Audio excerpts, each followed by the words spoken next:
안녕하세요. 이번 튜토리얼에서는 시그널의 수치를 모니터하고 맥스 데이터 메시지 값으로 변환할 수 있는 몇 가지 MSP 오브젝트들을 살펴보도록 하겠습니다. 먼저 따로 보고 가야 할 오브젝트들이 없습니다. 다 이전에 한 번씩 다뤄봤던 오브젝트들이고요. 그래서 오늘의 메인 튜토리얼 패치로 바로 넘어갈게요. 오늘의 메인 오브젝트인 이것이 넘버 틸트와 미터입니다. 헬프 창을 열어서 이름을 한번 보도록 할게요. Alt 클릭해서 넘버 틸트라는 이름을 갖고 있고요. 얘는 미터 틸트라는 이름을 갖고 있죠. 지금 제가 말하는 신호가 여기 이렇게 뜨고 있죠. 그러면 이쪽을 먼저 볼 텐데 넘버 틸트에서는 인스터펙트 창을 한번 볼게요. 여기에 업데이트 인터바인 밀리세컨드 해가지고 250ms마다 각 채널에 들어오는 신호의 현재 수치를 표현하고 있는 오브젝트입니다. 그리고 미터 틸트 오브젝트는 아날로그 LED 디스플레이 스타일로 최대 진폭 값을 이제 그래픽으로 표시해주는 오브젝트입니다. 넘버 틸트 오브젝트에 들어오고 있는 신호는 표시될 때마다 한 번씩 오른쪽 아웃렛으로 이제 플로이팅 넘버를 출력을 합니다. 여기에다가 플로이팅 넘버를 한번 달아볼게요. 이렇게 다르면 맥스 신호를 보낼 수 있고, 이렇게 여기로 보면 지금 MSP 신호를 담고 있죠. 줄이 넘버 틸트는 두 개의 오브젝트라고 볼 수 있습니다. 신호값을 이제 수신하고 오른쪽 아웃렛으로 출력할 때는 맥스 신호, 왼쪽 아웃렛으로 출력할 때는 MSP 신호가 흐르는 모양의 줄이 나오고 있죠. 그래서 바로 아래 영역에서 앰플리튜드라고 적혀있는 박스를 볼게요. 그냥 기본 플로팅 넘버 박스랑 비교했을 때 하는 역할이 비슷해요. 이렇게 움직여서 제 목소리가 지금 들어가고 있죠. 플로팅 넘버 박스처럼 생겼지만 옆에 화살표가 있고 이것에 헬프 창을 열어보면 역시 넘버 틸트라는 이름을 갖고 있죠. 같은 오브젝트입니다. 지금 이 넘버 박스는 컨트롤 인 오브젝트 1과 연결되어서 이제 미디 컨트롤러의 모듈레이션 휠을 움직여서 값을 조정할 수 있지만 저는 일단 미디 컨트롤러를 연결하지 않았어요, 컴퓨터에. 그래서 마우스로 계속 진행을 하겠습니다. 화살표로 출력하고 있는 모양의 넘버 틸트 박스는 보통의 넘버 박스처럼 지금 제가 F를 만들어 놓은 것처럼 어떠한 신호가 얼만큼 출력되고 있는지를 설정할 수 있습니다. 하는 역할이 얘랑 똑같은 거예요. 0.5를 출력하고 있죠. 얘도 그러면은 0.5 하면 0.5가 출력되고 있는 것입니다. 보통 넘버박스와 같은 역할을 하지만 차이점은 지금 얘는 MSP 신호로 출력이 된다는 거예요. 왜냐면 넘버 틸트 박스였기 때문에 오른쪽에서는 맥스 데이터 신호, 왼쪽에서는 MSP 신호로 설정해서 둘 중에 뭐 아무거나 내보낼 수 있고요. 이 화살표와 이 물결, 틸드 모양의 넘버 박스는 아이콘 부분을 클릭하면 서로 모드를 왔다 갔다 전환할 수 있는데 이거를 왔다 갔다 할 수 있게 하려면 하나를 클릭을 하고 인스펙터 창에서 이제 모드 해서 이 두 가지가 지금 둘 다 실행이 되어 있어야 돼요. 아까는 하나만 돼 있었잖아요. 그러니까 이것만 쓰겠다라는 뜻이고 이거 둘 다 모드를 전환할 수 있게 이제 설정을 하려면 이거 두 개가 다 이렇게 체크가 되어 있어야 합니다. 그렇게 되면 얘는 신호를 모니터하는 넘버박스가 될 거고요. 얘는 출력하는 넘버박스가 되겠습니다. 넘버 틸트 오브젝트에 추가적으로 이용한 기능으로는 입력값을 보관, 인터폴레이션을 합니다. 라인 틸트 오브젝트와 비슷한 램프 신호를 생성할 수 있습니다. 넘버 틸트 오브젝트는 오른쪽 인렛에서 들어오는 수치가 0이 아닌 숫자를 지금 50을 주고 있어요. 숫자를 시간의 양으로 사용하고 밀리세컨드 단위로 사용하며 이제 왼쪽 인렛으로 숫자를 받을 때마다 리니어하게 보관을 합니다. 이것은 램프 타임을 조절한다는 것은 라인 틸트 오브젝트와 유사한 기능으로 볼 수 있습니다. 그렇다면 라인 틸트 오브젝트와 넘버 틸트 오브젝트의 차이점은 인터폴레이션, 보관하는 타임 값을 2번 이상 입력받을 필요가 없다는 것입니다. 보관 시간을 기억하고 왼쪽 입구에서 들어오는 각각의 새로운 수에 대한 보관 시간으로 사용하기 때문입니다. 이 기능은 튜토리얼 패치에서 이제 지금 보고 있는 부분에서 넘버 틸트 오브젝트에 사용되고 있고 출력 신호의 진폭이 매끄럽게 변경되도록 하고 있는 것입니다. 다음으로는 이제 미터 오브젝트에 대해서 볼게요. 미터 오브젝트는 마지막 디스플레이 이후에 수신된 최대 진폭을 주기적으로 표시합니다. 동시에 피크 신호 값을 플로팅 넘버로 출력을 합니다. 지금 여긴데요. 한번 여기 앰플리튜드와 지금 연결되어 있거든요. 앰플리튜드 값을 0.5로 하고 플로팅 넘버로 표시가 되고 있죠. 최대값이 음수인 경우도 출력은 항상 양수로 표시합니다. 그 다음에 이거 잠시 끌게요.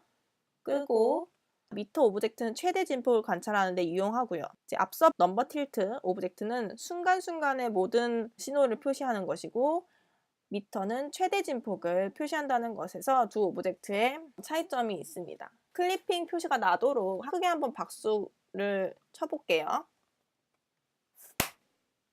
네, 지금 빨간색 표시가 떴죠. 제 박수 소리에. 출력 신호의 진폭이 1이 넘게 되면 빨간색이 뜨게 됐는데요. 지금 인터벌 해서 확인해 보면서 지금이 들어가네요. 아까는 분명히 다른 값이었어요. 되게 느렸죠. 지금은 반응이 굉장히 빨라졌어요. 이 디스플레이 인터벌을 만약에 3000으로 한번 해볼게요. 1000이 지금 최대로 돼 있네요. 1000 하면 굉장히 느려졌죠. 하고 1초 동안에 표시하는 간격이 늘어났어요. 제가 100으로 다시 돌려보면 반응이 굉장히 빨라졌죠. 사용자의 인터페이스에 넘버 틸트나 미터 틸트가 꼭 필요하지 않습니다.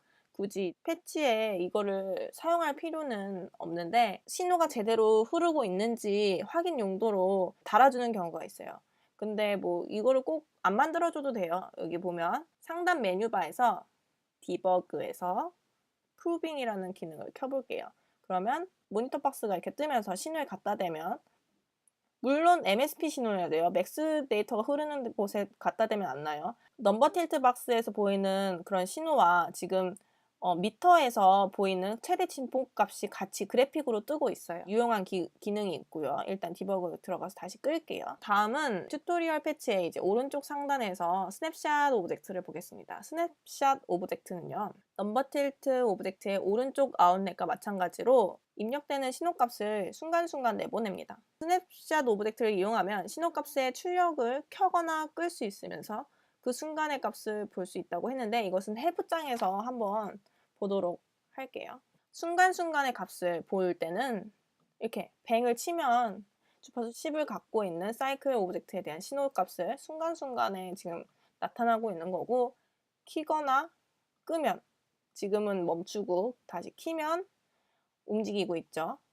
어떠한 간격으로 신호를 보일 건지는 여기서 하면 50ms로 보여주는 거고 조금 느리게 해서 흐름을 계속 보여줄 수 있습니다. 스냅샷을 사용해서 이 부분은 신호의 파형으로 미디 노트를 생성하는 방법을 간단하게 보여주고 있습니다. 일단 패치 상단에서 레이트와 뎁스를 조정을 해볼게요. 레이트를 0.14 뎁스는 0.5로 한번 해보고 200ms를 클릭하면요.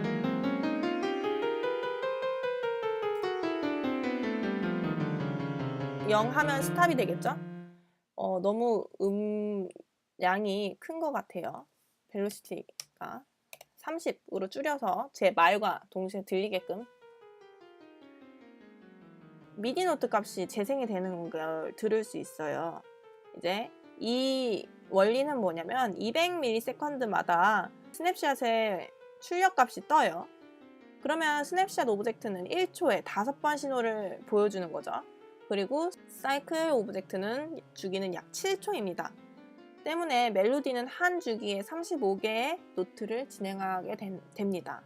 그래서 사이클 오브젝트에 연결된 레이트와 뎁스 값에 의해 여러 가지 시도를 해볼 수 있습니다. 멈추고 싶다 하면 0을 누르면 이제 스냅샷 오브젝트가 멈춰지겠죠. 그 다음에 노란색 부분에서 캡처라는 오브젝트를 볼게요. MSP 캡처 오브젝트는 가장 최근에 입력받은 신호값 4096개의 샘플을 저장해서 보여줍니다. 텍스트로 확인을 할 수 있는 오브젝트이고요. 캡처 오브젝트는 시간 흐름에 따라 변화하는 신호값을 정확하게 볼 때 아주 유용을 합니다. 뭐 아규먼트를 입력을 해서 샘플의 수를 지정할 수 있고요. 보면 맥시멈 샘플스에서 여기서 몇 개 최대를 볼 수 있을지 설정할 수 있고요. 그 다음에 뭐 클리어 있고 라이트 해서 저장할 수 있는, 지금의 신호를 다 갖고 있는 정보를 라이트 메시지 박스 달아서 저장할 수 있습니다. 캡처 오브젝트는 램이 충분하다는 가정하에 더 많은 샘플을 저장할 수 있습니다. 한번 요약을 해보면, 넘버 틸트는 모니터와 아웃풋 모드, 요거는 틸트 모양의 물결 모양이 앞에 붙어 있었고요. 아웃풋 모드는 아래 화살표 모양이 있었습니다. 두 가지 모드가 있고요. 왼쪽 아웃렛에서는 MSP 신호가 나오고, 이제 오른쪽 아웃렛에서는 맥스 데이터 값을 동시에 이제 보낼 수 있는 오브젝트였어요. 그리고 오른쪽 인렛에서는 라인 틸드 오브젝트의 램프 타임과도 같은 역할을 하는데, 이전 값과 새로운 값 사이를 램프 타임에 맞춰 보관한다는 것이 차이점이었어요. 쉽게 말하면 넘버 틸트 오브젝트는 플로팅 넘버 박스, 뭐 시그 오브젝트, 스냅샷 오브젝트의 조합 다 섞인 오브젝트라고 볼 수 있습니다. 미터 오브젝트는 주기적인 신호의 최대 레벨을 표시하고 이 값을 플롯 넘버로 출력해 주고요. 그다음에 스냅샷은 그때그때마다 원하는 신호값을 볼 수 있고, 혹은 뭐 오른쪽 인렛에다가 밀리세컨드 단위로 시간을 설정을 받으면 그 시간을 주기로 계속 신호의 흐름을 출력을 해줍니다. 그 다음에 캡처는 신호의 짧은 구간을 발췌해서 저장하고 텍스트로 보여주는 오브젝트였습니다. 다음은 시그널을 시각적으로 보여주는 오브젝트에 대해서 보도록 할 거예요. 이 튜토리얼 배치인데요. 이제 교육적인 목적으로 시그널의 상태를 시각적인 그림으로 보는 것이 좋을 때가 있습니다. 이때 오실로스코프를 이용해서 이렇게 시간 경과에 따른 진폭 그래프를 볼 수 있습니다. 오실로스코프는 특정 시간 간격의 전압 변화를 볼 수 있는 장치입니다. 주로 주기적으로 반복되는 전자신호를 표시하는 데 사용되고요. 이것을 활용하면 시간에 따라 변화하는 신호를 주기적이고 반복적인 하나의 전압 형태로 파악을 할 수 있습니다. MSP에서는 이 역할을 수행하는 방법으로 두 가지를 봅니다. 지금 올드 스쿨, 뉴 스쿨 해서 뭐 옛날 방식, 뭐 새로운 방식이라고 나눠놨는데, 첫 번째 방식은 이제 스코프 틸트하고, 일단 가장 기본인 사인을 보면서 볼게요. 이것은 어트리뷰트라는 오브젝트인데요. 인스펙트 어트리뷰트에서 여러 가지 속성을 볼 수 있습니다. 그 해당 오브젝트에 대한 여러 가지 속성을 볼 수 있고요. 버퍼 사이즈 최대 256까지 가능합니다. 이것은 2의 제곱값으로 볼 수 있는데요. 128, 뭐 64 하면은 더 넓어지겠죠. 64 최대 256으로 해놓고 보는 게 가장 편합니다. 그리고 가운데 수평선은 파형 0점을 말합니다. 위아래로 플러스 마이너스 1, 마이너스 1, 플러스 1 지점이고요. 좌측으로 가는 수치가 칼 카운트랑 오른쪽으로 가는 수치가, 지금 어트리뷰트에서도 조정을 할 수 있지만 오른쪽으로 바로 조정할 수 있는 게 버퍼 사이즈예요. 칼 카운트를 지정을 하거나 버퍼 사이즈를 지정을 할 때는 숫자 2의 배수로 표현하는 것이 옳습니다. 그래서 뭐 8, 2, 8, 뭐 16. 칼 카운트도 보통 2로 두고요. 버퍼 사이즈는 보통 256으로 두는 게 보기 가장 편합니다. 그 다음에 이번에는 우측에서 새로운 방법으로 이제 시도되는 지터 오브젝트를 이용해서 오실로스코프를 한번 보겠습니다. 지트.캐치 그래프를 사용해서 오실로스코프를 작동을 하는데, 지트.캐치 오브젝트와 지트.p 윈도우라는 오브젝트인데요.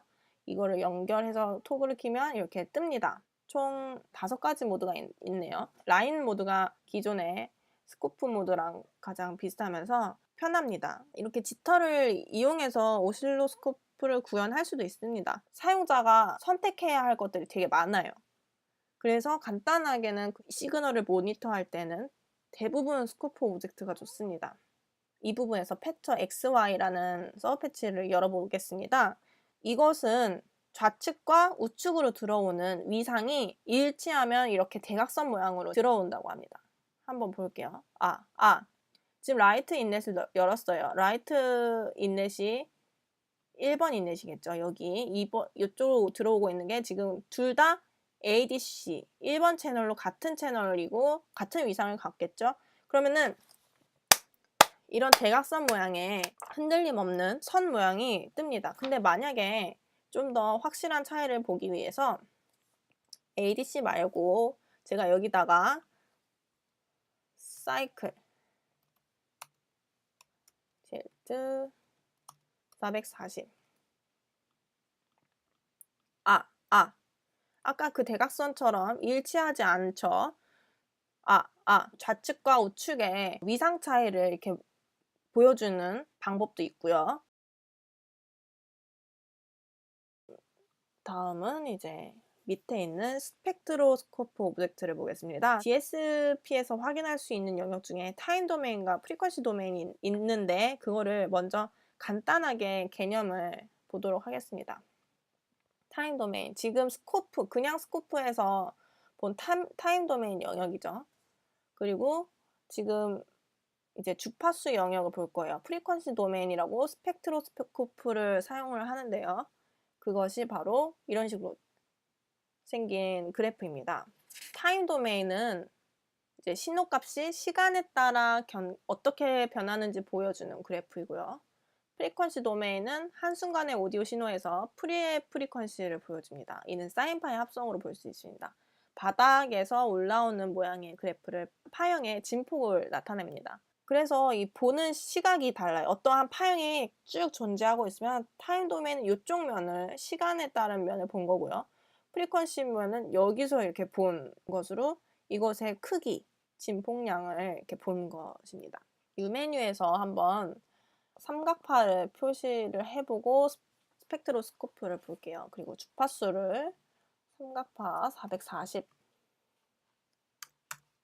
해서 스펙트로스코프를 보면 이제 각 그래프는 주파수와 그 진폭을 나타냅니다. 지금은 이렇게 이상적으로 굉장히 구간이 나누어진 그래프를 보여주고 있지만 실제 사운드에서는 바닥에 되게 불특정한 주파수들이 표현이 되고요. 이를 스커트라고 합니다. 리니어 모드에서는 20에서 2만 헤르츠 전체 과청 범위에서 왼쪽에서 오른쪽으로 균등한 간격을 유지합니다. 여기에서 리니어인지 뭔지 이제 보려면 클릭하고 인스펙터 창을 열면 여기죠. 리니어하게 되어 있죠.